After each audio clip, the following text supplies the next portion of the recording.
അതുപോലെ തന്നെ നമ്മൾ കാറ് അതുപോലെ ഏത് വണ്ടിയാണെന്ന് പറഞ്ഞാൽ ഹെവി വണ്ടിയാണെന്ന് പറഞ്ഞാലും ചെറിയ വണ്ടിയാണെന്ന് പറഞ്ഞാലും ഈ ദൂരയാത്രയ്ക്ക് പോവുക. ഇപ്പോൾ ഉദാഹരണം പറയാം, നമ്മൾ കട്ടപ്പനയ്ക്ക് ഒരു ഓട്ടം പോവുക, ഹൈ റേഞ്ച് മേഖലയിലേക്ക് ഓട്ടം പോവുക, ഇടുക്കിയിലേക്ക്. ഒരു കമൻറ്റിൽ വീഡിയോയുടെ അടിയിലെ കമൻറ്റിൽ കണ്ട് ചേട്ടൻ്റെ സ്റ്റിയറിംഗ് കൂടെ ശരിയില്ല, ഇങ്ങനെ ചെരിച്ചാണ് ഒരു കൈ മുകളിൽ ഒരു കൈ താഴേക്കാണ് പിടിച്ച വണ്ടി ഓടിക്കുന്നതെന്ന് പറയുന്നത്. നമ്മൾ എന്ന് പറഞ്ഞു കഴിഞ്ഞാൽ രാവിലെ തൊട്ട് വൈകിട്ട് വരെ ഈ വണ്ടിയെ കയറിയിരിക്കണം. അപ്പം കൈയൊക്കെ മടുക്കുമ്പോഴത്തേന് ഇങ്ങനെയൊക്കെ യാത്രക്കാർക്ക് ഭയങ്കര ബുദ്ധിമുട്ടുണ്ടാക്കും. പക്ഷേ നിങ്ങളെക്കാളും ബുദ്ധിമാനും വണ്ടി ഓടിക്കാൻ അറിയാവുന്ന ആൾക്കാരുമായിരിക്കും പുറകെ ഇരിക്കുന്നത്. അപ്പം ചിലപ്പോൾ നിങ്ങളോട് പറഞ്ഞിരിക്കത്തില്ല, പക്ഷേ നിങ്ങളുടെ ഒരു ഇമേജ് അവിടെ പോവുകയാണ് ചെയ്യുന്നത്. എപ്പോഴും പറയുന്നുണ്ട് ഇരുമ്പിന് ജീവൻ വെച്ച സാധനമാണ് വണ്ടി എന്ന് പറയുന്ന സംഭവം.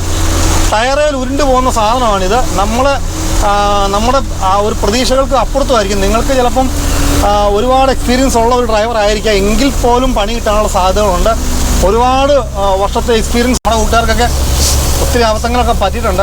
ഒരു വണ്ടി അപകടമൊക്കെ ഉണ്ടാക്കി കഴിഞ്ഞാൽ നിമിഷ നേരത്തെ ഒരു അശ്രദ്ധ കൊണ്ടായിരിക്കും ഉണ്ടാകുന്നത്. പക്ഷേ അതിനെയൊക്കെ ഒന്ന് തരണം ചെയ്തൊന്ന് പുറത്ത് വരണമെന്ന് പറഞ്ഞു കഴിഞ്ഞാണ്ടല്ലോ ഭയങ്കര ഒരു ബുദ്ധിമുട്ടുള്ള കാര്യമാണ്. ഒരു ഡ്രൈവർ എന്ന് പറഞ്ഞു കഴിഞ്ഞാൽ ഒരുപാട് വർഷത്തെ എക്സ്പീരിയൻസ് കൊണ്ട് നേടിയെടുത്ത ഒരു നല്ല സൽപ്പേരായിരിക്കും 10 നിമിഷത്തെ അശ്രദ്ധ കൊണ്ട് അയാൾക്ക് നഷ്ടപ്പെടുന്നത്. ഹായ്, പുതിയൊരു വീഡിയോയിലേക്ക് സ്വാഗതം. അപ്പോൾ ഇന്നത്തെ നമ്മുടെ വീഡിയോ ടോപ്പിക് എന്ന് പറഞ്ഞു കഴിഞ്ഞാൽ എങ്ങനെയാണ് ഒരു നല്ല ഡ്രൈവർ ആകുക എന്നുള്ളത്. നല്ല ഡ്രൈവർ എന്ന് പറഞ്ഞാൽ കേൾക്കാൻ തന്നെ ഒരു സുഖമല്ലേ. അപ്പോൾ ചിലരെ പറ്റി അഭിപ്രായം പറഞ്ഞല്ലോ, അവൻ നല്ല ഡ്രൈവറാണ് കേട്ടോ, അല്ല അവൾ നല്ല ഡ്രൈവറാണ്. അത് കേൾക്കുമ്പോൾ തന്നെ നമുക്കൊരു പ്രത്യേക സുഖമല്ലേ. അതെങ്ങനെയാണ് ഡ്രൈവിംഗ് എന്ന് പറഞ്ഞു കഴിഞ്ഞാൽ തന്നെ ഒരു കലയാണ്. അപ്പോൾ ചിലർക്കത് പെട്ടെന്ന് ആ ഒരു കല മനസ്സിലാവും, ചിലർക്ക് കുറേ സമയം എടുക്കും മനസ്സിലാക്കാൻ. അപ്പോൾ നമുക്ക് ഏതൊക്കെ രീതിയിൽ ഓടിച്ചു കഴിഞ്ഞാൽ ഇത് പെട്ടെന്ന് നമുക്ക് ഒരു നല്ല ഡ്രൈവറാൻ സാധിക്കും എന്നുള്ള കുറച്ച് ടിപ്സുകളാണ് ഈ ഒരു വീഡിയോയിലൂടെ പറഞ്ഞു തരുന്നത് കേട്ടോ. പലരുടെയും ഡ്രൈവിംഗ് രീതികളാണ് അവരെ വ്യത്യസ്തരാക്കുന്നത്. അപ്പോൾ നിങ്ങൾ ഈ വീഡിയോ ആദ്യം മുതൽ അവസാനം വരെ കാണുക. അപ്പോൾ നിങ്ങൾക്കും ആ ഒരു കുറച്ച് രീതികൾ നിങ്ങൾക്ക് പിന്തുടരാൻ പറ്റും. ഇപ്പോൾ നിങ്ങളുടെ തെറ്റായ രീതി ഉണ്ടെങ്കിൽ നിങ്ങൾക്ക് ആ ഒരു തെറ്റായ രീതി ഈ ഒരു വീഡിയോയിലെ അറിവിലൂടെ ചെറിയൊരു അറിവിലൂടെ നിങ്ങൾക്ക് മാറ്റുവാനും സാധിക്കും. അപ്പം നമുക്ക് ആദ്യമായിട്ട് ആക്സിലേറ്റർ, ബ്രേക്ക്, ക്ലച്ച് അങ്ങനെ അത് തൊട്ടൊക്കെ തുടങ്ങാം. ആക്സിലേറ്റർ വണ്ടി സ്റ്റാർട്ട് ചെയ്തിട്ട് ഉടനെ ചിലർ കാണാം ചുമ്മാ റേസ് ചെയ്ത് പിടിക്കുന്നത്. അങ്ങനെ റേസ് ചെയ്ത് പിടിക്കേണ്ട യാതൊരു കാര്യവുമില്ല. പക്ഷേ ഹെവി വാഹനങ്ങൾ എയർ ബ്രേക്കുള്ള വണ്ടിയൊക്കെ ആണെങ്കിൽ എയർ കുറവാണെങ്കിൽ ഒന്ന് ചെറുതായിട്ട് റേസ് ചെയ്യാം. പക്ഷേ അതിനും ഫുൾ ആക്സിലേറ്റർ കൊടുക്കേണ്ട യാതൊരു കാര്യവുമില്ല കേട്ടോ. ചെറുതായിട്ട് ഇപ്പോൾ ഉള്ള പുതിയ മോഡൽ വണ്ടിയൊക്കെ പെട്ടെന്ന് തന്നെ എയർ അടിച്ച് കംപ്രസർ വർക്ക് ചെയ്ത് പെട്ടെന്ന് തന്നെ എയർ കയറും. അതിന് ഫുൾ റേസ് ചെയ്യേണ്ട, സ്റ്റാർട്ട് ചെയ്ത ഉടനെ റേസ് ചെയ്ത് പിടിക്കേണ്ട യാതൊരു കാര്യവുമില്ല. ഫ്ലൂഡ് ബ്രേക്ക് വണ്ടിയാണെങ്കിൽ ഒരു കാര്യവുമില്ല അങ്ങനെ ചവിട്ടി പിടിക്കേണ്ട യാതൊരു കാര്യവുമില്ല കേട്ടോ. അങ്ങനെ അതൊരു തെറ്റായ ഡ്രൈവിംഗ് രീതിയാണ്. രണ്ടാമത്തെ കാര്യം എന്ന് പറഞ്ഞു കഴിഞ്ഞാൽ ബ്രേക്ക്. അനാവശ്യമായിട്ട് ബ്രേക്ക് കിട്ടുന്ന ചില കൂട്ടുകാരുണ്ട്. നമുക്ക് ചുമ്മാ വണ്ടി ഓടിച്ചുകൊണ്ട് പോയിട്ട് ആ ഒരു വണ്ടി അവിടെ ഫ്രണ്ടിൽ പോകുന്ന വണ്ടിക്കാരന് അവിടെ ചവിട്ടുമെന്ന് അറിയാം, അല്ല അവനവിടെ നിർത്തുമെന്ന് അറിയാം. എന്നിട്ടും അതിൻ്റെ പുറകിൽ ആക്സിലേറ്റർ ഫുള്ള് കൊടുത്തിട്ട് പോയിട്ട് ഒരൊറ്റ ചവിട്ടി വെട്ടിച്ച് പുറകെ ഇരിക്കുന്ന കാറ് പോലുള്ള വണ്ടിയൊക്കെയാണ് പുറകെ ഇരിക്കുന്ന യാത്രക്കാർക്കൊക്കെ ഭയങ്കര പ്രയാസം ഉണ്ടാക്കുന്ന ഒരു കാര്യമാണ്. അങ്ങനെ ആരും ചെയ്യരുത്. ഇപ്പോൾ ബസ്സിൻ്റെ ഒക്കെ പുറകിലാണ്, ബസ് ഏതായാലും എല്ലാ സ്റ്റോപ്പിലും നിർത്തും, അതൊന്നും നമുക്കറിയാവുന്ന. പിന്നെ അതിൻ്റെ പുറകിൽ പോയി ചുമ്മാ ചവിട്ടേണ്ട യാതൊരു കാര്യമില്ല. പുറകെ ഇരിക്കുന്ന യാത്രക്കാർക്ക് ഭയങ്കര ബുദ്ധിമുട്ടുണ്ടാക്കും. പക്ഷേ നിങ്ങളെക്കാളും ബുദ്ധിമാനും വണ്ടി ഓടിക്കാൻ അറിയാവുന്ന ആൾക്കാരുമായിരിക്കും പുറകെ ഇരിക്കുന്നത്. അപ്പം ചിലപ്പോൾ നിങ്ങളോട് പറഞ്ഞിരിക്കത്തില്ല, പക്ഷേ നിങ്ങളുടെ ആ ഒരു ഇമേജ് അവിടെ പോവുകയാണ് ചെയ്യുന്നത്. അവരുടെ മാന്യത കാരണം ചിലപ്പോൾ അവർ പറയത്തില്ല ഇങ്ങനെ ചവിട്ടരുത്, പുറകെ ഇരിക്കാൻ ബുദ്ധിമുട്ടുണ്ടെന്ന് ചിലപ്പോൾ അവർ പറയത്തില്ല. പക്ഷെ നമ്മുടെ ഒരു മാർക്കാണ് അവിടെ, നമുക്കവിടെ ഒരു റിമാർക്ക് വീണു. അപ്പം അങ്ങനെയുള്ള തെറ്റുകൾ ആരും ആവർത്തിക്കാതിരിക്കാൻ ശ്രമിക്കുക. നിങ്ങൾക്ക് ഈ ഒരു ശീലം ഉണ്ടെങ്കിൽ ഇന്ന് തന്നെ അത് മാറ്റുക കേട്ടോ. അനാവശ്യമായിട്ട് ബ്രേക്ക് ചെയ്യരുത്. നമുക്ക് അവിടെ നിർത്തണമെന്നുണ്ടെങ്കിൽ ആക്സിലേറ്റർ നേരത്തെ കാലെടുക്കുക, വണ്ടി പയ്യെ ഉരുൾച്ച കുറഞ്ഞ് വരുന്ന തോതിൽ പയ്യെ സാവധാനം ബ്രേക്ക് ചവിട്ടുക, കുത്തി ബ്രേക്ക് ചവിട്ടരുത്. അതുപോലെ തന്നെയാണ് ക്ലച്ചിൻ്റെ ഒരു ആപ്ലിക്കേഷനും. ക്ലച്ച് എന്ന് പറഞ്ഞു കഴിഞ്ഞാൽ സംഭവം തന്നെ നമ്മൾ വണ്ടി ഒന്ന് ഉരുട്ടിയെടുക്കാൻ വേണ്ടി മാത്രമാണ് ക്ലച്ച്. ഫസ്റ്റ് ഗിയർ ഇട്ടിട്ട് വണ്ടി ഉരുട്ടിയെടുക്കാൻ വേണ്ടി മാത്രമാണ് ക്ലച്ച് നമ്മൾ സാധാരണ എല്ലാ വാഹനങ്ങൾക്കും ഉപയോഗിക്കുന്നത്. ക്ലച്ച് ഫസ്റ്റ് ഗിയർ ഇട്ട് വണ്ടി ഉരുളിച്ച വണ്ടി അനങ്ങിക്കഴിഞ്ഞാൽ പിന്നെ നമ്മുടെ സ്പീഡോമീറ്റർ 0 എന്ന് ഒന്ന് അനങ്ങിക്കഴിഞ്ഞാൽ പിന്നെ ക്ലച്ചിൻ്റെ ആവശ്യം വരുന്നില്ല. പിന്നെ ഗിയർ നമുക്ക് ഇടാൻ വേണ്ടി മാത്രമാണ്, നമ്മൾ ഗിയർ ചേഞ്ച് ചെയ്യാൻ വേണ്ടി മാത്രമാണ് നമ്മൾ ക്ലച്ച് ഉപയോഗിക്കുന്നത്. അല്ലാതെ നമ്മൾ അനാവശ്യമായിട്ട് കയറ്റത്തെ കയറുമ്പം ക്ലച്ച് ചവിട്ടേണ്ട കാര്യമില്ല, ഇറക്കം ഉറങ്ങുമ്പം ക്ലച്ച് ചവിട്ടേണ്ട കാര്യമില്ല, നിരപ്പത്ത് ക്ലച്ച് ചവിട്ടേണ്ട കാര്യമില്ല. ചില കൂട്ടുകാരുണ്ട് അവരിങ്ങനെ ക്ലച്ച് ഇങ്ങനെ താഴെ വെച്ച് മടുക്കുമ്പോഴത്തേനും ക്ലച്ച് പെടലായിട്ട് കയറ്റി കാല് വെക്കും. അതൊരിക്കലും ചെയ്യാൻ പാടില്ല. പുതിയ മോഡൽ വണ്ടിയൊക്കെ ആണെങ്കിൽ പവർ ക്ലച്ചാണ്, അതിന് ചെറിയൊരു പ്രഷർ ചെന്ന് കഴിഞ്ഞാൽ നല്ല രീതിക്ക് ക്ലച്ച് അവിടെ വർക്കാവും. നമ്മളറിയത്തില്ല, ഓട്ടത്തിൽ ക്ലച്ച് പ്ലേറ്റ്സ് ക്ലച്ച് ഡിസ്ക് തീർന്നുകൊണ്ടിരിക്കും. ഒരു തെറ്റായ ഡ്രൈവിംഗ് രീതിയാണ്, ആരും ചെയ്യരുത് കേട്ടോ. പിന്നെ അതുപോലെ തന്നെ നമ്മൾ ശ്രദ്ധിക്കേണ്ട ഒരു കാര്യമാണ് സൈഡ് മിററുകൾ. 2 സൈഡ് മിററും വണ്ടിയുടെ വാഹനത്തിൻ്റെ ഓട്ടത്തിന് മുന്നായിട്ട് 2 സൈഡിൽ ലെഫ്റ്റ് റൈറ്റ്, അതുപോലെ തന്നെ സെൻട്രൽ മിറർ, കാറൊക്കെ ആണെങ്കിൽ സെൻട്രൽ മിററുകളും നമ്മൾ കറക്റ്റായ രീതിയിൽ സെറ്റ് ചെയ്ത് വെച്ചാൽ മാത്രമേ പുറകിൽ വരുന്ന വാഹനങ്ങളെ പറ്റി നമുക്കൊരു ഗ്രാഹ്യം ഉണ്ടാകത്തുള്ളൂ.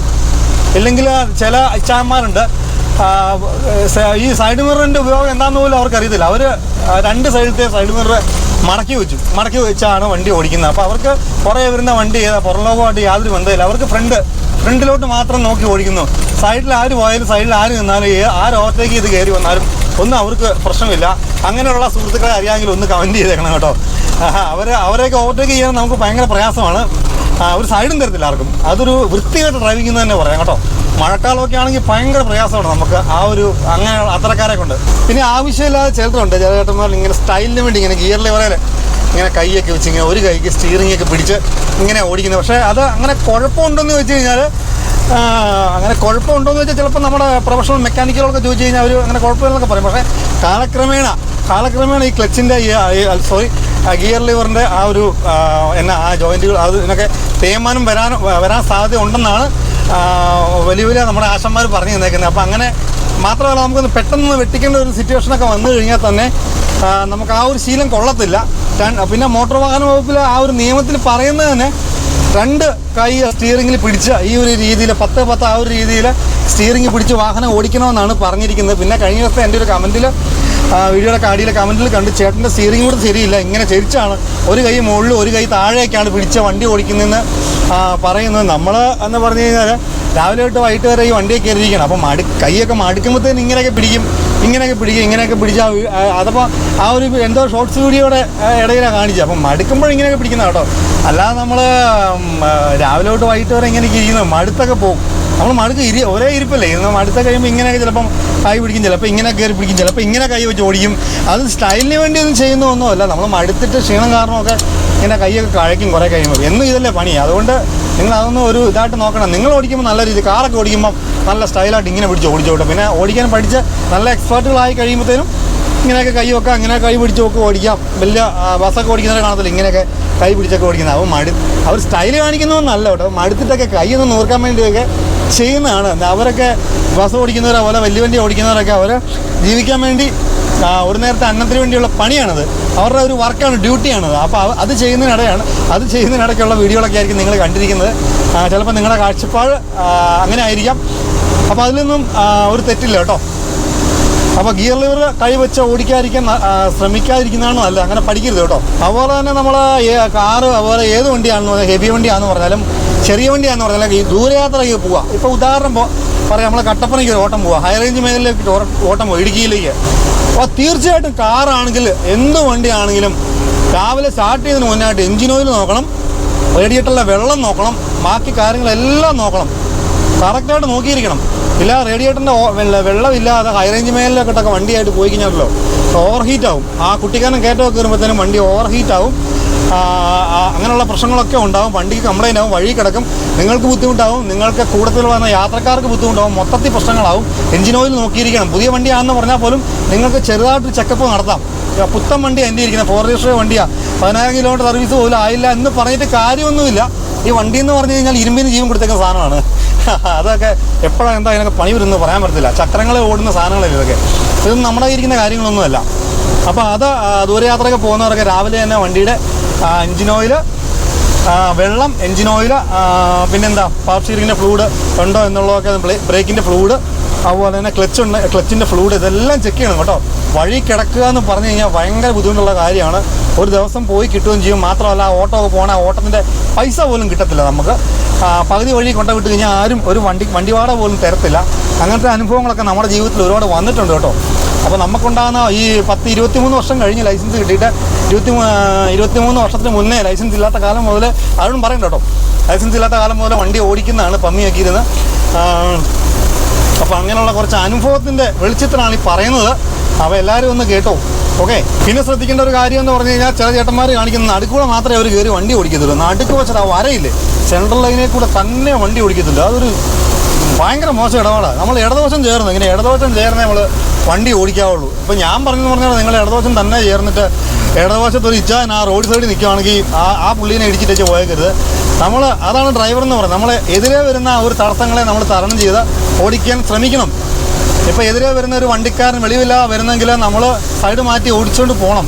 ഇല്ലെങ്കിൽ ബ്രേക്ക് ചെയ്യുക, അപകട സൂചനയായിട്ട് ഓണടിക്കുകയോ ഹെഡ്ലൈറ്റ് ഇട്ട് സിഗ്നൽ കൊടുക്കുകയോ ചെയ്യണം ആ എതിരെ വരുന്ന വണ്ടിക്കാരനെ.